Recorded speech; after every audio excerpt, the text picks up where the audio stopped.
Très bonjour, très chers frères et sœurs. Merci de me recevoir chez vous. Je vais d'abord répéter ce que la parole de Dieu va faire pour vous si vous la prenez vraiment au sérieux. La première des choses, la parole de Dieu va faire que nous naissions de nouveau. De deux, la parole de Dieu va servir d'aliment,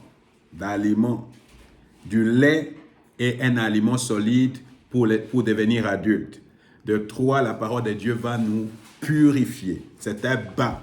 De quatre, la parole de Dieu va faire que nous devenions saints. Nous serons sanctifiés par la parole de Dieu. De cinq, la parole de Dieu va complètement nous libérer. Nous deviendrons libres.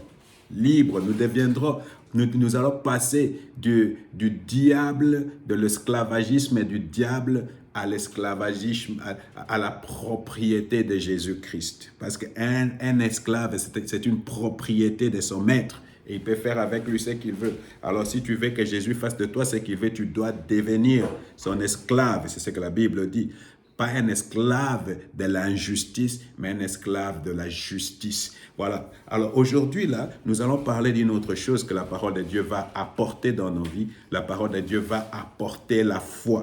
Non pas seulement la foi, mais l'espérance. Alors, ces deux, la foi et l'espérance, sont les deux ingrédients dont tu as besoin pour expérimenter Dieu. Tu as besoin de la foi et tu as besoin de l'espérance. Alors, je veux lire la Bible, ce que la Bible dit à propos. Je vais après définir c'est quoi la foi et c'est quoi l'espérance. Parce que souvent, les gens sont en train de confondre ces choses. Je le fais déjà. La foi, est toujours au présent. La foi se conjugue toujours au présent. Maintenant là. Si je prie pour toi et que tu as la foi, tu dis seulement merci à Dieu. C'est maintenant. Tu l'as maintenant là. Alors que l'espérance, c'est toujours dans le futur. L'espérance, c'est toujours dans le futur. C'est l'espérance qui nous rend optimistes. L'espérance.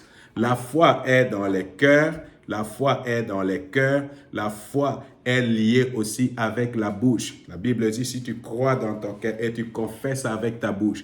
Alors, si je crois quelque chose dans mon cœur, ça va devenir dans ma bouche. Supposons, je prie pour toi, je t'impose les mains pour une maladie et pour que tu sois guéri, tu ne vas pas sentir la guérison ou tu ne sens rien, tu ne vois rien. Alors, tout à coup, tu dis, merci Seigneur Jésus, je suis guéri.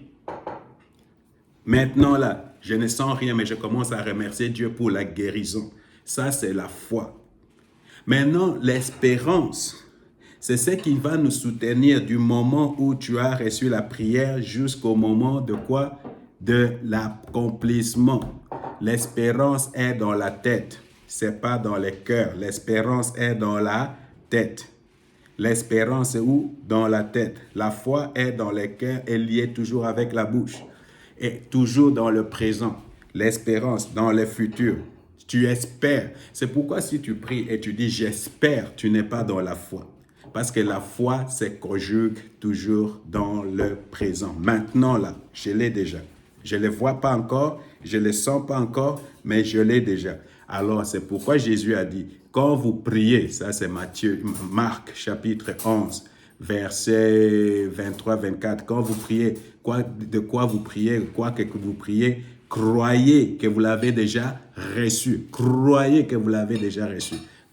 Maintenant, par exemple, tu ne l'as pas encore, mais tu commences à dire merci à Dieu. Ça, c'est la foi.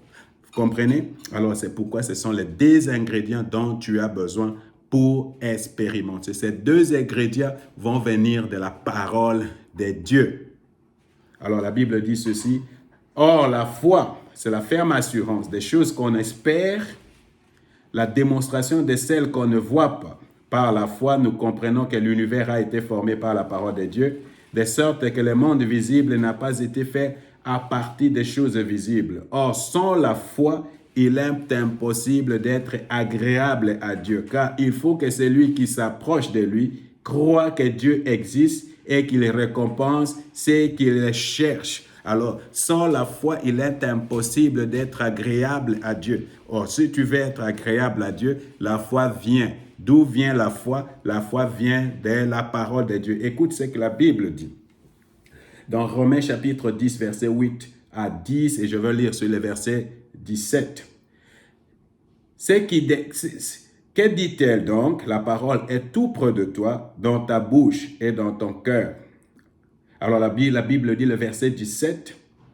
Ainsi, la foi vient de ce que l'on attend, et ce que l'on attend vient de la parole de Dieu. D'où vient la foi? La foi vient. Si tu n'en as pas maintenant, la foi va venir. La foi vient. La foi vient de ce que l'on attend, et de ce que l'on attend vient de la parole de Dieu. Tu vas voir, la foi, il faut mettre du temps avec la parole de Dieu. Que le Seigneur vous bénisse.